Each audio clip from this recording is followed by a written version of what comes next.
साल 1833 जब कबीला बनी आस के लोग आज जहां दुबई है यहां आकर रहना शुरू हो गए, उस वक्त ये जगह मुकम्मल रेगिस्तान थी और ये अबू धाबी के कंट्रोल में था। दुबई इस वक्त मच्छरों का एक गांव कहलाता था। 1894 में कुछ ताजिर दुबई में बसना शुरू हो गए क्योंकि यहाँ ताजिरों पर टैक्स बहुत कम था। मगर दुबई में अभी भी मछलियां पकड़ने के अलावा कोई खास काम नहीं होता था। 1912 में दुबई की हुक्मरानी शेख सईद बिन मखदूम के पास आ गई और उन्हीं को दुबई का फाउंडर भी समझा जाता है। उस वक्त दुबई में पर्ल इंडस्ट्री यानी मोती ढूंढने का काम उरूज पर था। दुबई की इकोनॉमी उस काम से आगे बढ़ रही थी, लेकिन दुबई अभी भी एक गांव ही कहलाता था।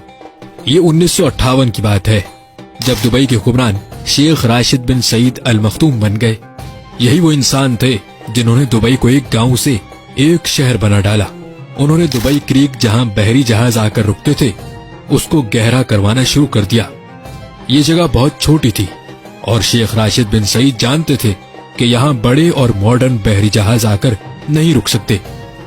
उन्होंने इस प्रोजेक्ट पर बहुत ज्यादा पैसे लगा दिए, इतने पैसे कि ये दुबई की सालाना आमदनी से भी ज्यादा पैसे थे। इसके लिए उन्होंने कर्जा भी ले लिया। ये एक बहुत बड़ा रिस्क था, लेकिन शेख राशिद जानते थे कि इस प्रोजेक्ट से दुबई की इकोनॉमी पर बहुत गहरा असर पड़ेगा और ये प्लान वाकई में कामयाब हो गया। अब दुबई में बड़े साइज के बहरी जहाज भी आकर रुकने लगे।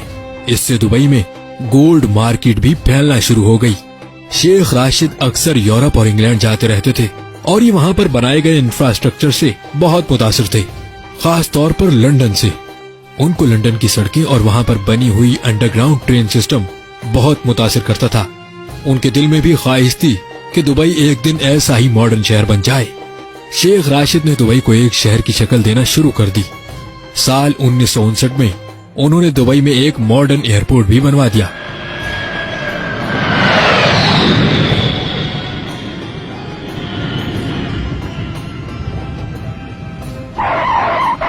वो दुबई में बिजली की लाइंस, टेलीफोन सर्विसेज और पोर्ट्स वगैरह बनवा रहे थे।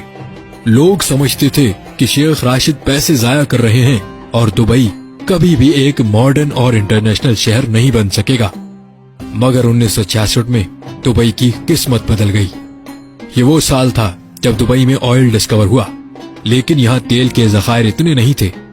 शेख राशिद ने बहुत ही अक्लमंदी से इस बात को समझा कि दुबई सिर्फ ऑयल पर डिपेंडेंट नहीं रह सकता। उन्होंने उस वक्त कहा था, मेरे पास एक अच्छी खबर है और एक बुरी खबर। अच्छी खबर तो ये है कि दुबई में ऑयल डिस्कवर हो गया है और बुरी खबर ये है कि ये तेल बहुत थोड़ा है। इसीलिए उन्होंने ये तेल का इस्तेमाल करके दुबई में दूसरे प्रोजेक्ट्स बनाना शुरू कर दिए।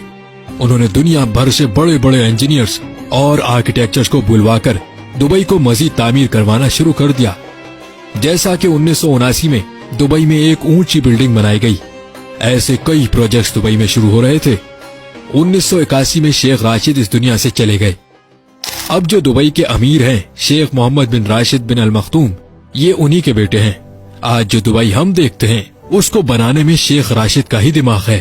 उन्होंने दुबई में ऊंची ऊंची बिल्डिंग्स बनाना शुरू कर दी। फिर इस काम में भी एक मसला था।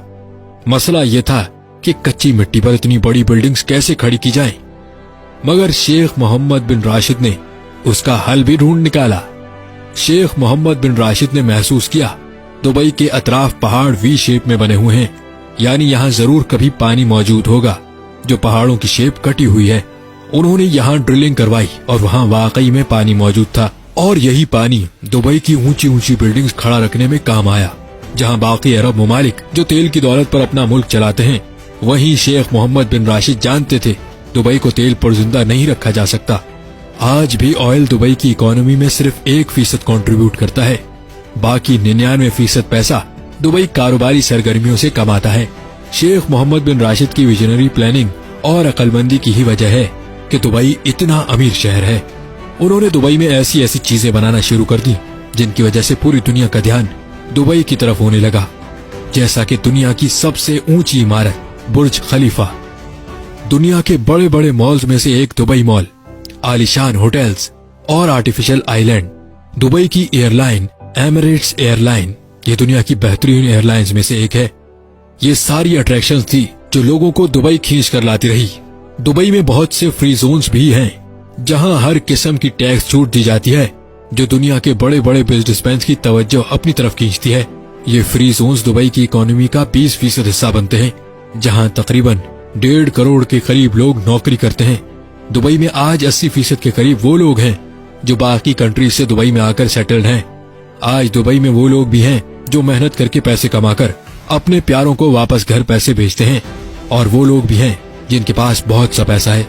दुबई में हर वो सहूलत मौजूद है जो दुनिया के बड़े बड़े मिलियनर्स और बिलियनर्स को अपनी तरफ लाती है।